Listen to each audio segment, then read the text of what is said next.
नमस्कार साथियों, आज एक बहुत ही इंटरेस्टिंग प्रश्न आया है और वो ये है कि उसको दरअसल समझने के लिए थोड़ा और मैं आपसे बात करना चाहूँगा कि जब कभी भी हम किसी वस्तु को स्केल डाउन या स्केल अप करके शो करने की कोशिश करते हैं। मान लीजिए आप एक कोई चींटी को बड़े पोस्टर में बनाते हो, बड़ा सा चींटी छोटी सी होती है, चींटी को आप बड़ा बना के दिखाते हो समझाने के लिए, और किसी बड़ी वस्तु को छोटा करके दिखाते हो, पेपर पे दिखाना है इसलिए समझाने के लिए। तो ये स्केल अप और स्केल डाउन जो एक्सपीरियंस है उसके साथ जो और भी तमाम बातें ध्यान में रखनी चाहिए, इससे संबंधित एक प्रश्न है। आप सोचो ज़रा, आप जैसे कि आपने भारत को दिखाया मैप पर, तो एक A4 साइज़ के पेपर पे या उससे भी छोटे पेपर पे आप दिखा देते हो भारत कितना बड़ा है, और उसमें फिर आप स्केल मैप में होता है कि भाई मैप पर इतना चलने पे एक्चुअल लेंथ कितना आप कवर कर लोगे ऑन द ग्राउंड। इस तरह का ये प्रश्न है, बहुत इंटरेस्टिंग है, एक उदाहरण के साथ आपके साथ रखना चाहता हूँ। और वो जो रेशियो है, जो प्रोपोर्शन में आपने जो रखा है, उसको किस तरह से फिर बच्चों को समझाना है, एडजस्ट करना है, इस पर भी गौर करना होगा आपको।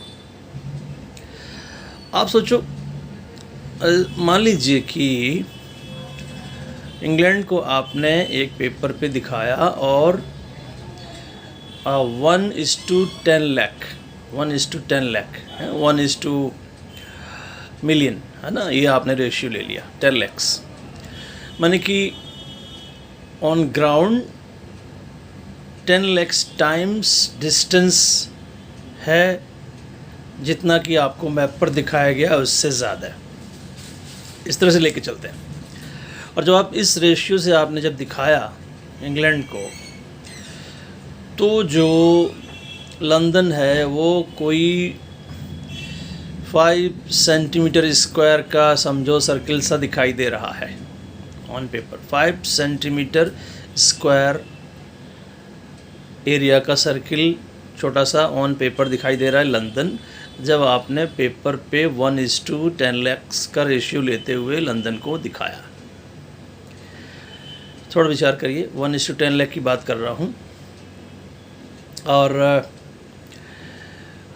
यानी कि एक्चुअल ग्राउंड पे 10 lakhs टाइम्स आपको डिस्टेंस मिलेगा, ये बात है। और यहाँ एक बात गौर करने वाली है, जो कि जिस वजह से ये प्रश्न ज़्यादा हमारे आपके लिए समझने लायक हो जा रहा है, वो ये है कि एट द सेम टाइम अगर मैं आपसे ये कहूँ कि लंदन की आबादी 70 lakhs है, 7 million है, 70 lakhs है, तो अब आप ज़रा देखो, घनत्व की बात करते हैं, जनसंख्या का घनत्व। तो ये आपने कहा जी 1:10 lakh है ना, और कुल 70 lakhs पीपल। तो क्या आप रेशियो निकाल के देखेंगे, 10 lakhs और 10 lakhs जो है उसका एक्चुअल ग्राउंड क्लियरेंस है और 70 lakhs लोग रह रहे हैं, तो यूनिट डिस्टेंस कवर्ड पर 7 लोग रह रहे होंगे, ऐसा एपरेंट होता है। तो आपको लगता है कि वो जो यूनिट स्क्वायर एरिया है जो पेपर पर दिखाया जा रहा है, उसमें 7 लोग रह सकते हैं छोटी सी जगह में?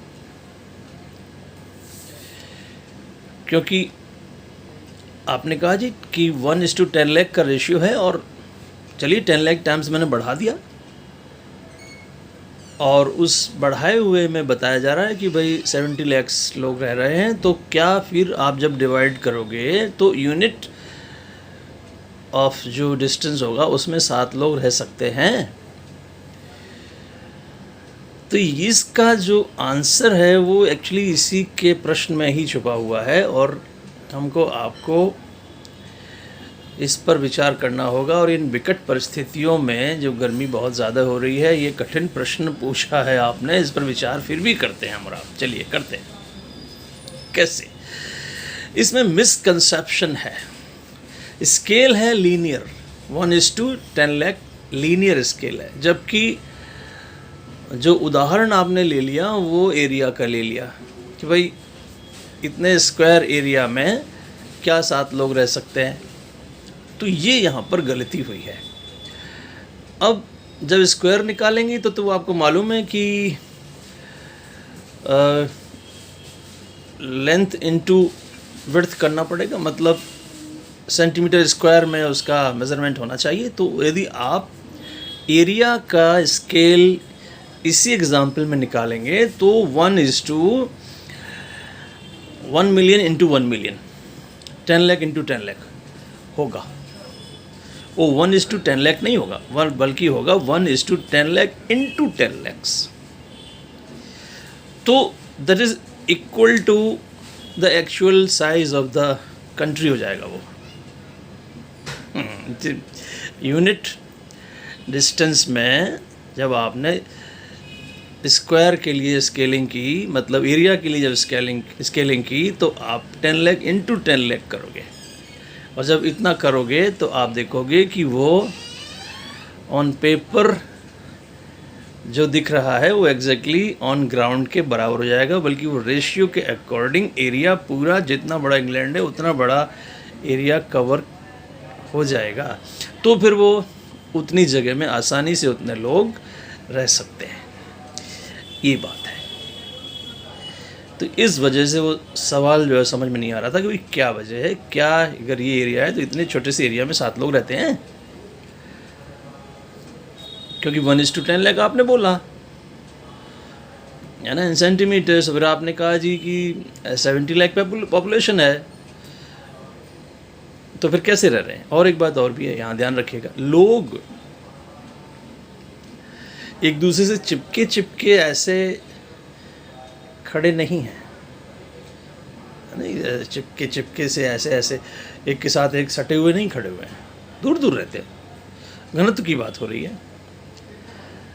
तो वो जो 5 सेंटीमीटर स्क्वायर का जो सर्कल था, जो लंदन था, है ना, ये जो पूरा इंग्लैंड था, उसमें फिर वो 70 लाख पीपल रह पाते हैं विद जो कुछ भी उसकी डेंसिटी है। तो इसको हमको आपको समझना था। एक्चुअली इसकी स्केलिंग में प्री कॉन्सेप्शन एरर थी। वो स्केल आपने लिया था लीनियर 1:10 लाख, जबकि आप बात कर रहे थे पर्सन्स पर यूनिट एरिया, बात कर रहे थे आप एरिया की। जब एरिया करेंगे तो साइड इंटू साइड करना पड़ेगा, तो 10 लाख इंटू 10 लाख करना पड़ेगा। तो फिर आप देखेंगे पूरा वो कंट्री के इक्विवेलेंट ही एरिया हो जाएगा। तो ये थोड़ा सा विषय मैथमेटिकल कठिन कॉन्सेप्ट, और ख़ास बात यह है कि मैप से जुड़ी हुई बात है, और मैप में इस तरह की बहुत सी कॉन्सेप्ट्स हम बच्चों को सिखाते हैं, बताते हैं। मैप रीड करना, मैप में स्केल और डायरेक्शन मैंने आपको बताया हुआ है बहुत ज़रूरी है। और इन कठिन बातों को दृष्टिबाधित बच्चों को समझाना कि भाई ये रेशियो क्या है, फिर स्क्वायर क्या है, फिर डिस्टेंस क्या है, फिर किस तरह से 10 लाख इंटू 10 लाख हो गया। मैंने आपसे कहा कि चींटी है तो कितनी बड़ी करके दिखाओगे, पर्वत है तो कितना छोटा करके दिखा दोगे। ये जो स्केल अप और स्केल डाउन का जो एक्सपीरियंस बच्चे को देना है ऑन ए मैप, उस पर आपको रेशियो पर बहुत फोकस करना होगा और बहुत ढंग से आपको बताना होगा, तभी बात समझ में आएगी। और उसके लिए पहले ख़ुद चीज़ों को समझना होगा। तो नमस्कार, धन्यवाद। आपके सवाल का सब इंतज़ार में कर रहा हूँ लगातार। जैसे जैसे प्रश्न आएंगे हम अपनी गति को बढ़ाते रहेंगे। अब जल्दी से निकल आते हैं इन सब कठिन परिस्थितियों से, लॉकडाउन, कोरोना वगैरह वगैरह। लेट अस होप कि ये सब ख़त्म हो जाएगा और हम और आप क्लासरूम में मिल पाएंगे। नमस्कार।